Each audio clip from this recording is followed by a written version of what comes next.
নমস্কার দর্শক বন্ধুরা, আপনাদের সকলকে সৌরজিৎ ব্লগে স্বাগত। আজ 23শে জানুয়ারি বিখ্যাত দেশপ্রেমিক নেতাজি সুভাষচন্দ্র বোস জন্মদিন।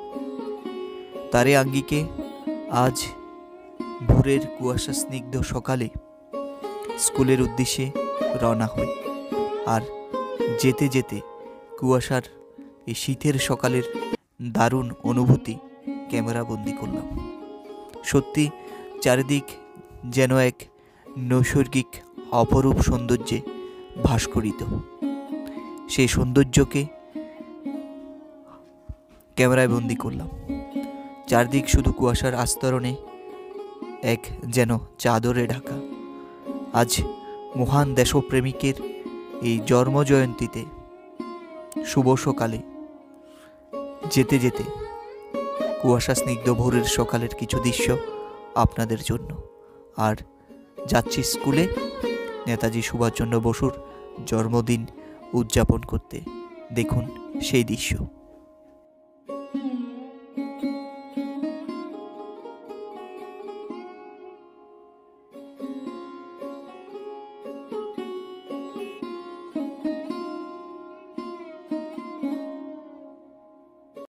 একজন বিখ্যাত দেশপ্রেমিকের জন্মদিন। তিনি হচ্ছেন আমাদের সবার প্রিয় নেতাজি সুভাষচন্দ্র বসু। তিনি জন্মগ্রহণ করেছিলেন 1897 সালে, ঠিক আজকের দিনে অর্থাৎ 23শে জানুয়ারি উড়িষ্যার কটক শহরে। তার বাবা ছিলেন একজন বিখ্যাত ব্যক্তি। তিনি ছিলেন উড়িষ্যার কটক শহরের নামকরা একজন পেশাদার উকিল, এবং মা ছিলেন প্রভাবতী দেবী, যিনি কলকাতার উত্তর কলকাতার হাটখোলা বিখ্যাত দত্ত পরিবারের মেয়ে। আজকে নেতাজি সুভাষচন্দ্র বসুর জন্মদিন। সেই উপলক্ষে এই কুয়াশা স্নিগ্ধ ভোরের সকালে কিছুই দেখা যাচ্ছে না।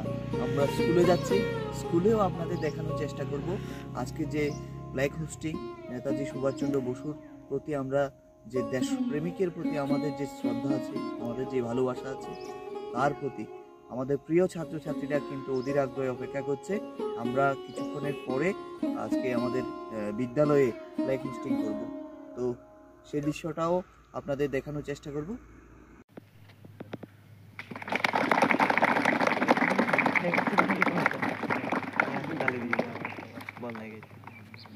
দর্শক বন্ধুরা, আপনারা দেখলেন পতাকা উত্তোলনের দৃশ্য। পতাকা উত্তোলন করলেন আমাদের বিদ্যালয় অর্থাৎ বাগানবাড়ি উচ্চ বিদ্যালয়ের ভারপ্রাপ্ত প্রধান শিক্ষক শ্রদ্ধেয় পঙ্কজ বিশ্বাস মহোদয়। এবার স্কুলের ছাত্রছাত্রীরা সারিবদ্ধভাবে লাইনে দাঁড়িয়ে আছে আজকের এই নেতাজির শুভ জন্ম জয়ন্তীতে। দেশ তথা জাতির জীবনে মাঝে মাঝে মহামানবের আবির্ভাব ঘটে। নেতাজি সুভাষচন্দ্র বসুও এমন একজন মহামানব। তিনি ভারতের স্বাধীনতা সংগ্রামের অন্যতম নেতা। মাতৃভূমিকে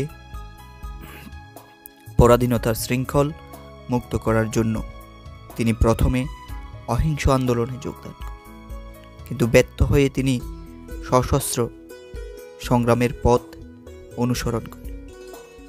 নিজের জীবনের ঝুঁকি নিয়ে তিনি পরাক্রমশালী ইংরেজদের বিরুদ্ধে সংগ্রামে অবতীর্ণ হন।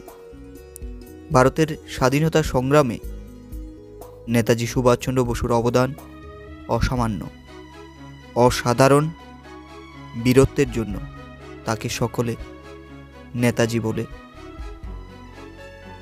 সুভাষচন্দ্র বসু ছিলেন খুবই মেধাবী ছাত্র। তিনি কটকের রেভেনস কলেজিয়েট স্কুল থেকে 1911 সালে মেট্রিক পরীক্ষায় দ্বিতীয় স্থান লাভ করেন। উচ্চশিক্ষা লাভ করার জন্য কলকাতার প্রেসিডেন্সি কলেজে ভর্তি হন। সেখানে ভারত বিদ্বেষী এক ইংরেজ অধ্যাপক মিস্টার ওটেনের সঙ্গে বিরোধ বাঁধলে ওই কলেজ ছেড়ে স্কটিশ চার্চ কলেজে ভর্তি হন। রবীন্দ্রনাথ ঠাকুর এই ঘটনার পরিপ্রেক্ষিতে লেখেন, যাদের উচিত ছিল জেলের দারোগা বা ডিল সার্জেন্ট বা ভূতের ওঝা হওয়া, তাদের কোনো মতেই উচিত হয় না ছাত্রদিগকে মানুষ করিবার ভার লওয়া। সুভাষচন্দ্র বসু 1919 সাল স্কটিশ চার্চ কলেজ থেকে দর্শনশাস্ত্রে অনার্স সহ বিএ পাশ করেন এবং এমএ পড়তে থাকেন। কিন্তু পরীক্ষার পূর্বেই তিনি 1919 সালে সিভিল সার্ভিস পরীক্ষা দিতে ইংল্যান্ড যান। 1920 সাল ইংল্যান্ড থেকে ইন্ডিয়ান সিভিল সার্ভিস পরীক্ষায় 4র্থ স্থান লাভ করে তিনি দেশে ফিরেন। নেতাজি সুভাষচন্দ্র বসু 1938 সালে ভারতের জাতীয় কংগ্রেসের সভাপতি হন। 1939 সালে পট্টবী সীতারামাইকে পরাজিত করে দ্বিতীয়বার ভারতের জাতীয় কংগ্রেসের সভাপতি হন। সাল 1941 সুভাষচন্দ্র বসু সক্রিয় অন্তরীণ থাকার পর গোপনে দেশ ত্যাগ করে